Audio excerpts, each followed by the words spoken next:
Hey everyone, just a quick ask before we get into the newscast. If you really like Wake Up, I would love it if you gave us 5 stars on Spotify or Apple Podcasts and drop a quick comment there to let people know about this newscast. It would really help people discover us. All right, on with the news.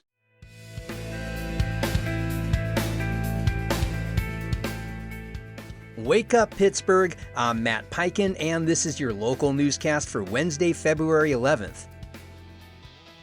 A proposed resolution in McCandless that would prohibit local cooperation with U.S. Immigration and Customs Enforcement drew sharply divided opinions at a packed town council meeting Monday. Dozens of residents voiced support and opposition to the measure, which would block police from partnering with ICE. Tensions ran high. At one point, police escorted a man out after a verbal outburst. The proposal follows similar legislation in nearby Oakmont and Coraopolis. The McCandless Council is expected to vote on the resolution February 23rd. Read more about this at Tribune Live.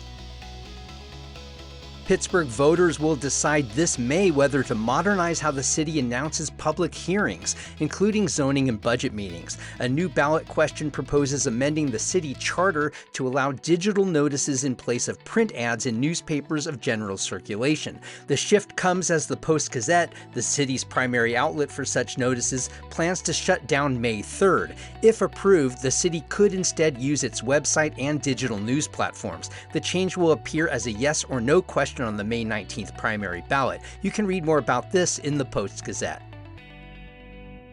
A new study from Carnegie Mellon University shows that darker colored surfaces in Pittsburgh, like blacktop and dark rooftops, are contributing to hotter temperatures, especially in historically red-line neighborhoods. Researchers found that 55% of the city is covered by impervious surfaces, and more than half of those are dark. These areas are nearly 5 degrees hotter on average and have significantly less tree cover, increasing health risks during extreme heat.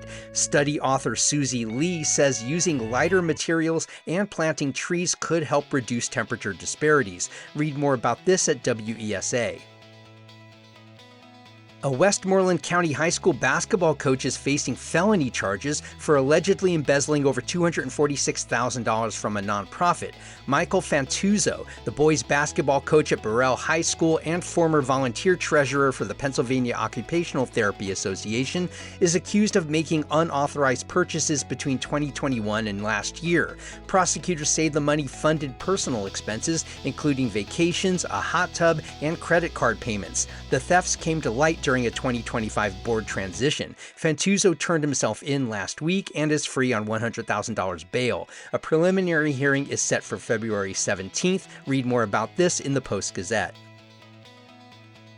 And with hundreds of thousands expected in Pittsburgh for the NFL draft in April, the city's arts organizations are adjusting plans. Pittsburgh Opera postponed its fall staff opening to avoid competing with football crowds, while others like the Kelly Strayhorn Theater and Chatham Baroque are sticking to regular programming geared towards locals. The Pittsburgh Cultural Trust is making a more direct play, launching a new outdoor art space and themed exhibits to engage visitors downtown. Still, many arts leaders say expectations should remain modest. Future tax revenue from the event is expected to benefit the arts sector. Read more about this at Pittsburgh Public Source.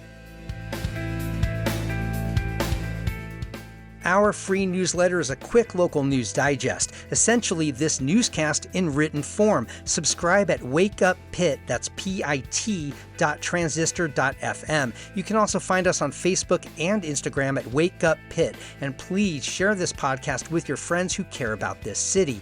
I'm Matt Peiken. Thanks so much for starting your weekdays with Wake Up Pittsburgh.